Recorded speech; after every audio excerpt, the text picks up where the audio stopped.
តោះមករៀនភាសាអង់គ្លេសជាមួយខ្ញុំក្នុងថ្ងៃនេះនៅក្នុងវីដេអូនេះគឺយើងរៀនអំពីប្រភេទប្រយោគមួយបែបទៀតដែលតម្រូវឲ្យមានធាតុផ្សំចំនួន4រៀងច្រើនតិចណាបាទអញ្ចឹងធាតុផ្សំទី1គឺ subject ខ្ញុំសេកាត់ឲ្យថ្ងៃនេះបាទជាប្រធាន verb ជាកិរិយាសព្ទហើយ object គឺជាកម្មបត្តិចំណែក object complement មានន័យថាជាពាក្យដែលមកបំពេញន័យឲ្យកម្មបត្តិបាទអញ្ចឹងនៅក្នុងវីដេអូការរៀនប្រយោគនៅក្នុងវគ្គ4នោះគឺយើងឃើញថាមាន subject ហើយនិង subject complement ដែលជាមនុស្សតែមួយបាទអញ្ចឹងនៅក្នុងករណីក៏ដូចគ្នាដែរ object ហើយនិង object complement ក៏ជារបស់តែមួយដែរអញ្ចឹងណាបាទអញ្ចឹងយើងកលេចមើលលើឧទាហរណ៍ទាំងអស់គ្នាខ្ញុំសូមចាប់ផ្ដើមពីឧទាហរណ៍ទី4ចុងក្រោយគេដោយសារវាស្រួលជាងគេណា He painted his house blue បាទអញ្ចឹងយើងមើលណាយើងមើលពីថា he នេះគឺជា subject ណា paint គឺជា verb painted វាជា past simple អញ្ចឹងណាបាទអញ្ចឹង his house គឺគាត់លីពណ៌អីគឺគាត់លីពណ៌ផ្ទះគាត់អញ្ចឹងណាអញ្ចឹងផ្ទះគាត់នឹងគឺជាកម្មបត្តិដែលទទួលរងអំពើផ្ទាល់ពីកិរិយាសព្ទ paint បាទប៉ុន្តែគាត់លីពណ៌ផ្ទះគាត់នឹងពណ៌អីគឺពណ៌ blue គឺពណ៌ខៀវអញ្ចឹងណាបាទអញ្ចឹងពណ៌ខៀវនេះហើយគឺជា object complement ណាដោយសារវាជារបស់តែមួយជាមួយនឹងផ្ទះគាត់នឹង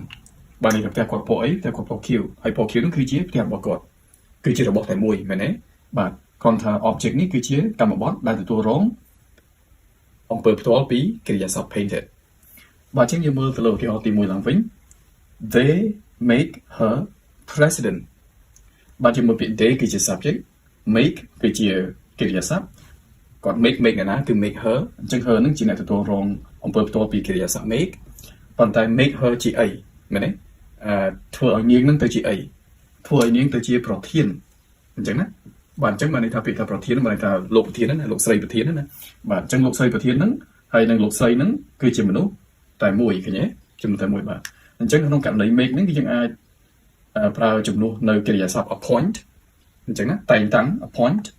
elect បោះឆ្នោតអញ្ចឹងណាអញ្ចឹងពួកគេតែងតាំងនាងអញ្ចឹង they appoint her president ពួកគេតែងតាំងនាងឲ្យទៅជាលោកស្រីប្រធានឬក៏តែងតាំងអ្នកស្រីឲ្យទៅជាអ្នកស្រីប្រធានអញ្ចឹងណាបាទអញ្ចឹង they elect her president ពួកគេបោះឆ្នោតនាងឬក៏គាត់ស្រីហ្នឹងឲ្យទៅជាលោកស្រីប្រធានអញ្ចឹងណាអូខេបាទអញ្ចឹងយើងចង់ប្រើ make ក៏បាន appoint ក៏បាន elect ក៏បានអត់ទេណាអញ្ចឹងក្នុងទី2 we call the movie boring បាទអញ្ចឹង call ហ្នឹងបើប្រហែលថាយើងហៅឬក៏យើងចាត់ទុកអញ្ចឹងណាដល់ពេលអញ្ចឹងយើងប្រើពាក្យថាយើងចាត់ទុកឬក៏យើងហៅរឿងហ្នឹងវា boring ដោយគួរជួយប្រន់បាទអញ្ចឹងណាអូខេអញ្ចឹងយើងអាចជំនួស call ហ្នឹងដោយ name ក៏បានដែរ we name the movie បានយើងឲ្យឈ្មោះរឿងហ្នឹងថាវាគួរជួយប្រន់ណាពេលថាឲ្យឈ្មោះហ្នឹងមិនមែនជាឈ្មោះចង់ឲ្យយើងចាត់ទុកក្នុងន័យហ្នឹងយើងចាត់ទុករឿងហ្នឹងឬក៏ខ្សែរឿងហ្នឹងវាគួរជួយប្រន់អញ្ចឹងណាអូខេគឺអញ្ចឹង we find នេះក៏ចឹងដែរយើងบอกថាស្វែងរកមិនសូវត្រូវទេនៅក្នុងករណីនេះណាគឺស្មើនឹងពាក្យថា think បានន័យថា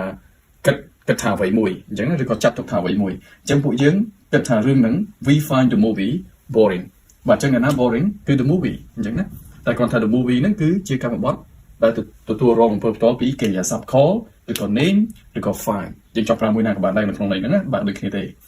លេខ3បាទ I think him smart បាទអញ្ចឹង him នេះគឺជាកម្មបត្តិផ្ទាល់របស់កិរិយាសព្ទ think ហើយគិតគាត់ថាម៉េចគិតគាត់ហ្នឹងគឺឆ្លាតអញ្ចឹងណាចឹងអ្នកណាដែលឆ្លាតគឺគាត់ហ្នឹងគឺឆ្លាតបាទអញ្ចឹងយើងចង់ដូរទៅជា I consider him smart ក៏បាន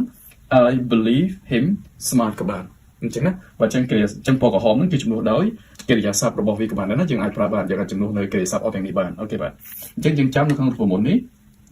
កម្មបត្តិហើយនិងកម្មបត្តិហើយនឹង object complement ហ្នឹងគឺជាមនុស្សតែមួយណាជារបស់តែមួយបាទអូខេបាទអញ្ចឹងជួយ like និង share ផងបាទអរគុណ